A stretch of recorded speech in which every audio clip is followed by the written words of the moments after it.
também, né? Explica para mim, Rosane, o que é desbiose? Bactérias boas, bactérias ruins? Explica aí pra gente, fala sobre doenças autoimunes e etc. Tá, então vamos lá. Disbiose é um termo que foi dado para quando há um desequilíbrio desse microbioma intestinal, ou seja, desse ecossistema, né? Eu quero que vocês compreendam que o nosso intestino é habitado por várias espécies, sejam elas, como eu já falei, bactérias, fungos, vírus, protozoários, eles todos vivem em harmonia. Quando eles vivem em harmonia, a gente tem um estado de saúde.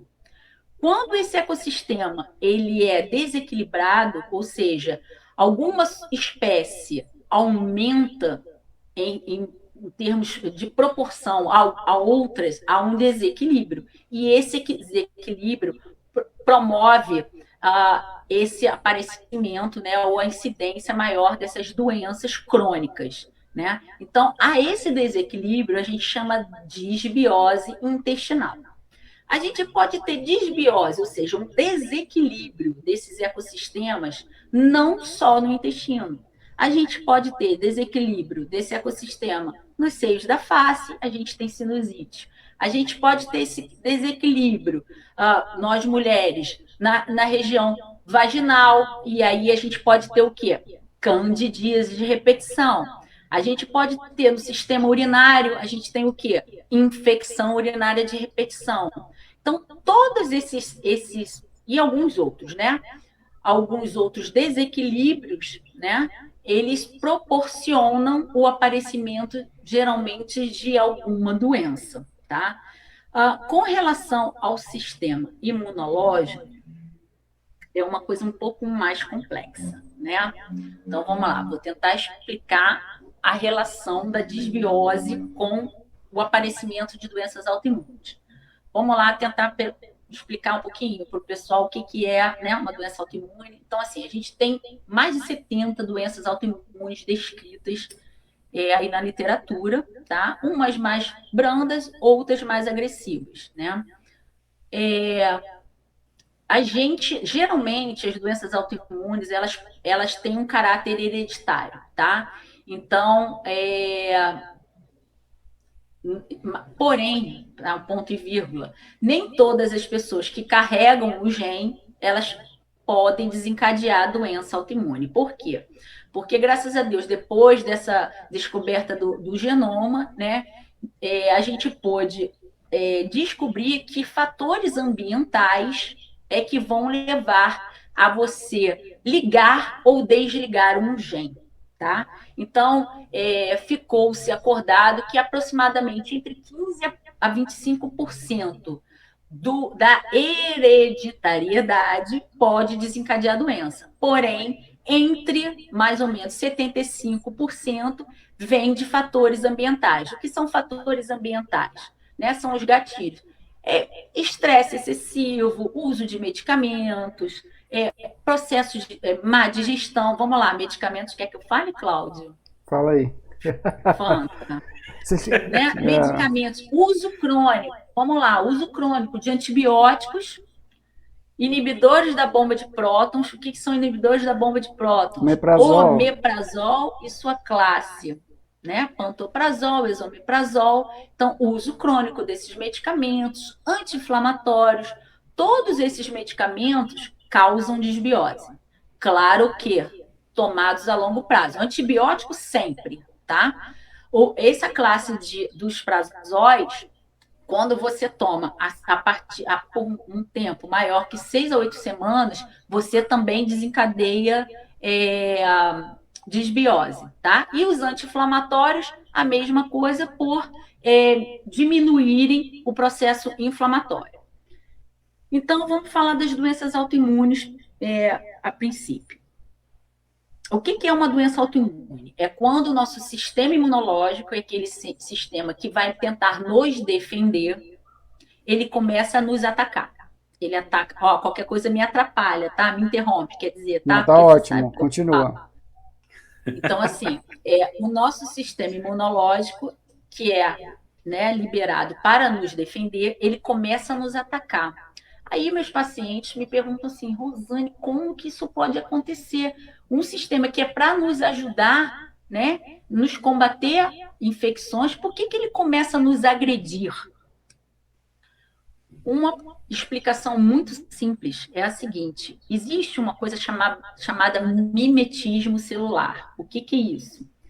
É quando alguma substância, geralmente, que é reconhecida como um antígeno, entra dentro da gente, tá? E aí nosso sistema imune é recrutado para tentar reconhecer e eliminar esse antígeno. Geralmente, esse antígeno é muito parecido com determinada célula de um órgão. E aí isso chama-se mimetismo.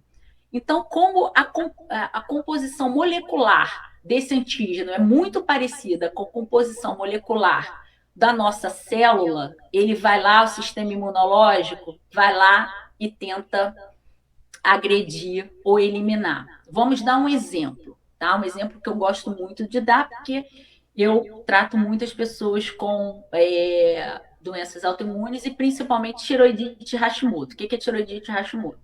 É uma doença autoimune da tireoide, que é uma glândula que a gente tem aqui no pescoço, tá? Que coordena todo o nosso metabolismo. O que acontece?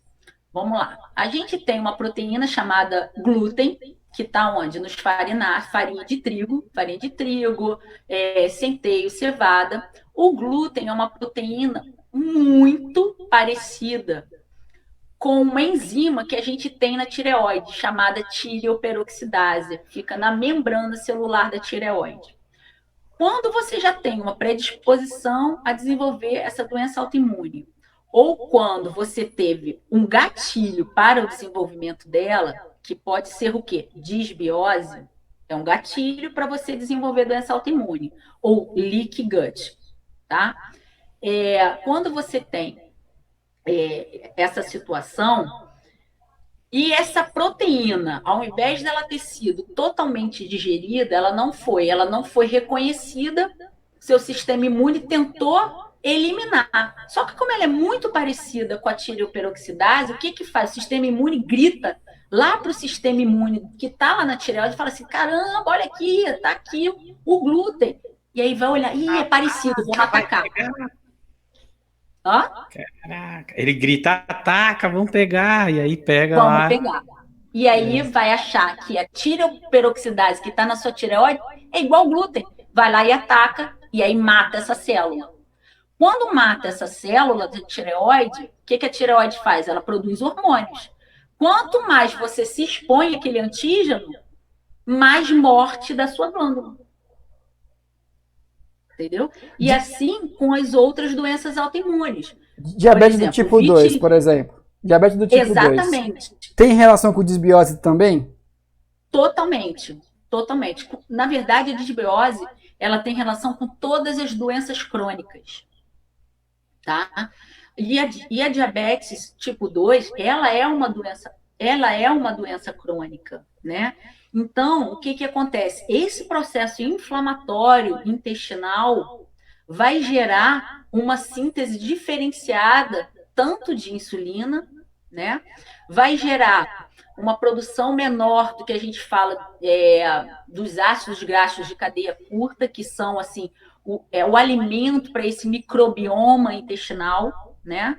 Então, por exemplo, quando a gente consome carboidrato em excesso, né, no caso assim, o que vai desencadear o diabetes, né?